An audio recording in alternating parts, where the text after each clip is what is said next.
दाजी how हुइंग हुई दाओ वो दे पेन दाओ। वैसे सच कहूँ तो इसका एपिसोड एक कुछ लोगों को पसंद आया तो कुछ को नहीं, इसलिए ये एपिसोड शुरू करने से पहले ही बता दूं कि ये सिर्फ एक पॉडकास्ट है, जैसा कि आप पॉकेट एफएम और बाकी के एफएम पर सुनते हो। तुम कोंगसांग की रॉयल फैमिली की राजकुमारी हो, तुम युआन जैसे नौकर के साथ कैसे रह सकती हो? अपने मॉम के मुंह से ऐसा सुनकर जुयन, जो पहले इतनी खुश हो रही थी कि कम से कम उसकी मॉम उसके साथ है, अब वो खुशी एक ही पल में गायब हो गई थी। मानो उसे उम्मीद भी नहीं थी कि उसकी मॉम कुछ ऐसा कहेगी। अबाइसस या रसातल, ये नाम महल में कई वर्षों से मौजूद था, लेकिन कोई भी खुले में ये नाम नहीं लेता था। जिस महल में जुयन रहती थी, उसके राजा, जिन्हें सब रेड किंग कहते थे, वो इस नाम को हमेशा क्रोधित अपमान के साथ लेते थे। यदि रसातल नाम शार्क लोगों और रेड किंग के लोगों के 100 साल के इतिहास से कनेक्टेड नहीं था, तो फिर सब इसे इतना छुपाते क्यों हैं? इतना कहते हुए जुयन शार्क लोगों के बारे में सोचने लगती है।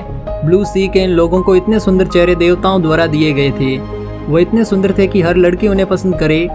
इतने में जुयन की माँ उसे वापस उसके सोच से बाहर लाते हुए कहती है कि सिर्फ तुम ही ऐसी नहीं हो, तुम्हारी उम्र तक तुम्हारी ग्रैंड माँ भी ऐसी ही थी।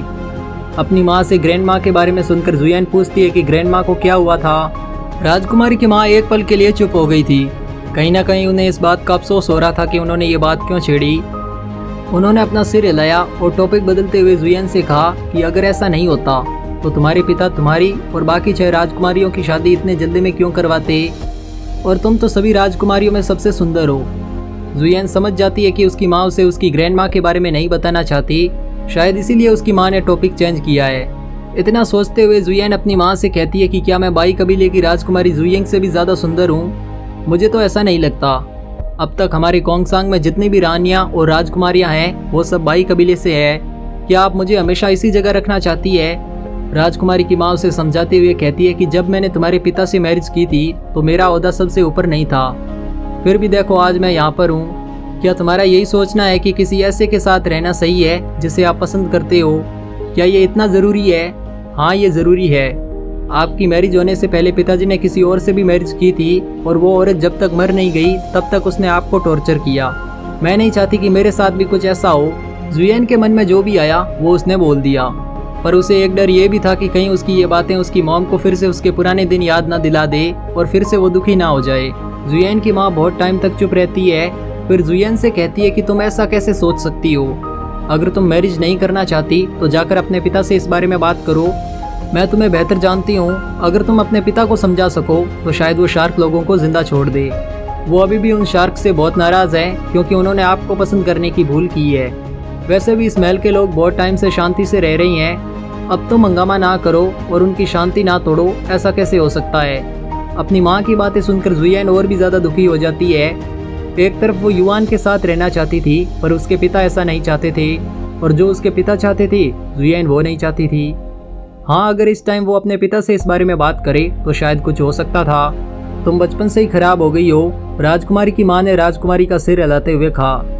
वो अपने मन में सोचती है कि जुयन बहादुर, कुशल, होशियार और सक्षम है, लेकिन वो कभी हार नहीं मानना चाहती।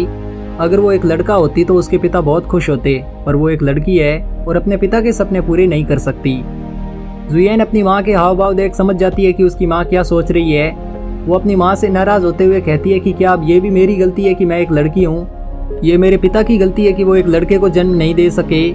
आप ही देखो उन्होंने कितनी रखेलियों से मैरिज की है, पर पिछले 10 साल से उन्हें कोई भी संतान नहीं हुई है। तुम किस बारे में बोलना चाहती हो? एक डरावनी और भारी सी आवाज़ के साथ रेड किंग कमरे में आते हैं और जुयन से पूछते हैं। रेड किंग को देख जुयन अपना चेहरा छुपाने लगती है। वो कुछ बोलना तो चाहती थी, पर उसकी हिम्मत नहीं हो रही थी। कुछ दिनों में तुम्हारी मैरिज सुसा आरू के साथ होने वाली है और तुम अभी भी इन बकवास बातों में ध्यान दे रही हो। इस तरह रेड किंग लगभग 1 घंटे तक जुयन को डांटते रहते हैं। जुयन चुपचाप डांट सुन रही थी। वो अपने पिता की इकलौती बेटी थी, इसके अलावा कोई भी उसके भाई बहन नहीं थे, यानी आगे चलकर वो ही रेड क्वीन के नाम से जानी जाएगी, और जब वो महल में ना रहे तो शायद उसके पिता को कोई मार दे। इन्हीं सब विचारों के बीच जुयन को युआन नाम के एक शार्क मानव से प्यार हो गया था। वो लगभग उसके साथ भागी गई थी, पर किसी तरह उसके पिता ने उसे पकड़ लिया और सम्राट जियालान से मैरिज का आदेश मांगा। अब वो उसकी मैरिज सुसा आरू के साथ करवाकर उसे महल से भागने की सज़ा देना चाहते हैं। इससे पहले रेड किंग ने जुयन के लिए हुओतू के नए राजा एरके को चुना था। एरके जुयन से सिर्फ 2 साल ही बड़ा था। उसे शिकार करना पसंद था और वो रेगिस्तान के सफ़ेद भेड़ियों को अपने हाथों से ही चीर देता था। उसे कोंगसांग का सिंहासन विरासत में मिला था। एरके की माँ एक षड्यंत्रकारी औरत थी। एरके को जब पता चला कि रेड किंग अपनी बेटी की मैरिज करवाना चाहते हैं तो उसने भी मौके को हाथ से नहीं जाने दिया और तुरंत जुयेन से मैरिज के लिए हाँ कर दी। इस सीन को याद करते हुए जुयेन अस्तबल में पहुंच चुकी थी। सुसा हारू के यहाँ से भागने के बाद जुयेन बर्फ के रेगिस्तान को पार करते हुए किसी तरह इस अस्तबल में आई थी। यह अस्तबल हुतोउ कबीले का था। कबीले के लोगों से बचकर जुयेन घोड़ों के पास आती है और एक जेड की बोतल निकालती है।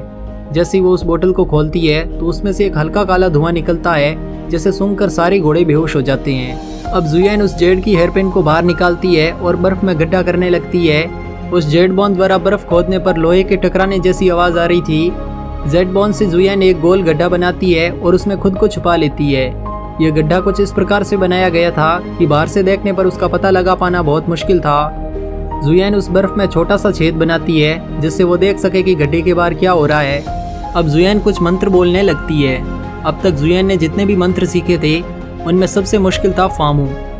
यह पहली बार था जब जुयेन इस मंत्र का इस्तेमाल कर रही थी, पर वो बार बार इसमें गलती कर रही थी। वो 3-4 लाइनें बोलती थी कि कुछ गलती कर बैठती थी। कई बार नाकाम होने के बाद जुयेन एक आखिरी कोशिश करती है। इस बार उसने अपना पूरा कॉन्सेंट्रेट मंत्र पर किया था, इसलिए वो बिना गलती के मंत्र पूरा पढ़ लेती है। जैसे ही मंत्र पूरा होता है, जुयेन के हाथ में जो जेड बॉन था वो जमीन की एनर्जी लेने लगता है। कुछ ही देर में जुयेन देखती है कि उसके आसपास की जमीन चमकने लगी है। अब वो जमीन ऊपर उठने लगती है और उसके नीचे से बहुत से भयानक से जानवर निकलते हैं। ये जानवर ऐसे थे जिनको दुनिया ने पहले कभी भी नहीं देखा था। वो सब इतने खूंखार थे कि कुछ ही क्षणों में पूरे शहर को नष्ट कर सकते थे। इतनी क्षमता होते हुए भी वो जानवर जुयेन से डर रहे थे। शायद इसका कारण वो जेड बॉन था। जुयेन अपने हाथ में पकड़े हुए जेड बॉन को हवा में उठाती है और सभी जानवरों को अपने सामने झुकने का आदेश देती है। आदेश मिलते ही सभी जानवर बिना किसी हिचकिचाहट के झुकने लगते हैं, जैसे वो जेड बॉन उन्हें ऐसा करने के लिए मजबूर कर रहा हो। जुयेन उस जेड बॉन को सभी जानवरों के सर पर लगाती है और सुसा हारू के महल की ओर इशारा करती है।